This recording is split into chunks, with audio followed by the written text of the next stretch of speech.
not going to be the traditional peanut butter cookies, but if you want, you can always add jelly inside, make kind of a peanut butter and jelly cookie. I've done that before with some pink icing on there. Worked out really well. I like those as well with some strawberry filling. Not much on grape. You know, I'm more of a strawberry fan, but hey, everybody has their preference. So, to get it started, you want to make sure you have all your ingredients, which are your flour, your sugar, your brown sugar, your salt, your baking soda, also, and your butter. Butter's most important, and your eggs. So you want to make sure you have those as well. I have the butter to start off with. You want to make sure that you have just roughly around 2 sticks.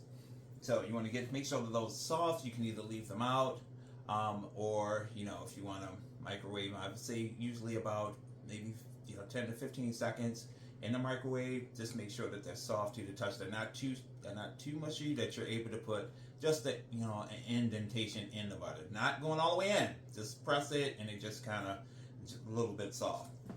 All right, so we're going to open those up first. All right, so we have the butter. Now we also want to get our sugar. Now our sugar should be about a cup of sugar. So this is a cup right here. You want to make sure you have that.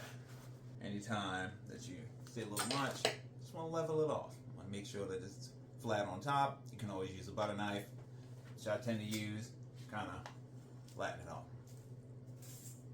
And your brown sugar. It doesn't really matter what preference of brown sugar. Mine is usually Domino's, but it's nice and soft. And this is a new bag, I have to kind of open it up. This, you need about 3/4 cup.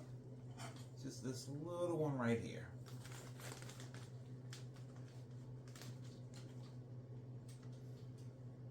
Choose one. And you want to make sure you kind of even it out again. You don't want any excess in there if you don't need it. 2.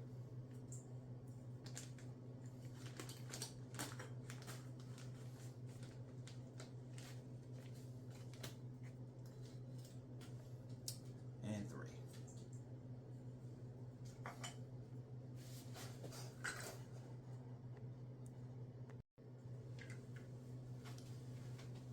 All right, now, and also make sure you have your vanilla. I use imitation. You can always use pure vanilla as well. And make sure you get that in. And that gets a healthy tablespoon of that.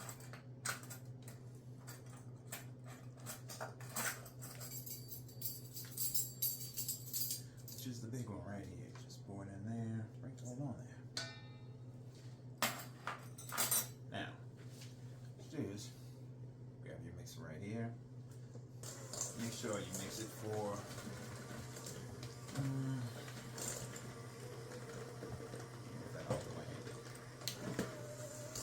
about a few minutes, usually about 2.5 minutes.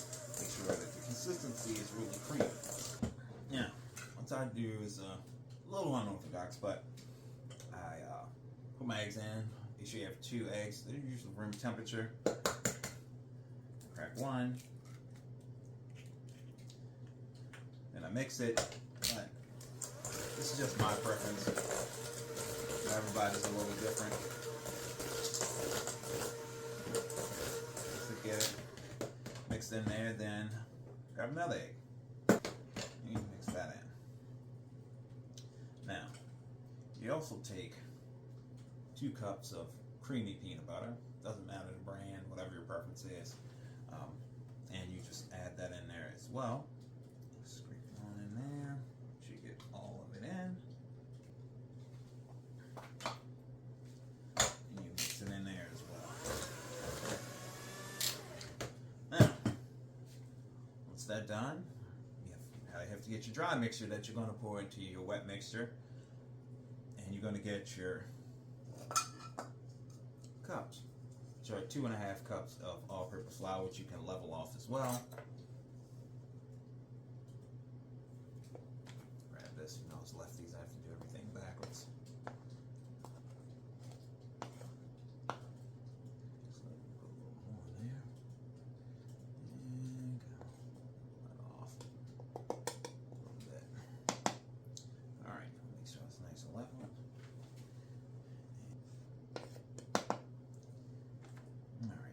2. It's 2 cups, and I'm going to use a cup. Again, this is a 1/4. You can use a 1/2. But since I have a 1/4 available, I'll just make 2 of these. And it's 2. You're also going to need your baking powder. Doesn't really matter brand, whatever your preference is. You're going to need a teaspoon of that and also a teaspoon of your baking soda. Goes into the dry mixture. And I'll level mine off with the side of the container. And sure, that's your baking powder. You're also going to use your baking soda. I usually in mine in a container. And that's your baking soda. Now, also the key ingredient in that is kosher salt. Gives it that nice taste without being too salty. So use a 1/2 teaspoon of that, which is this little guy right here, not the baby, it's the second one. And use that. Throw that in there. And you grab your whisk. And you just whisk it together like so. Make sure everything is incorporated.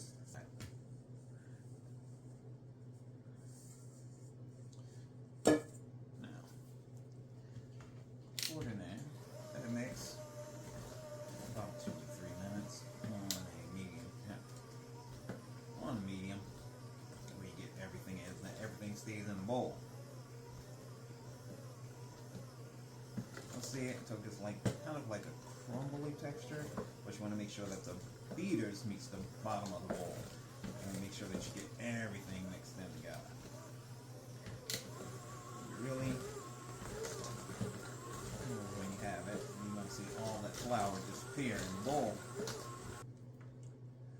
The mixture should look somewhat like this.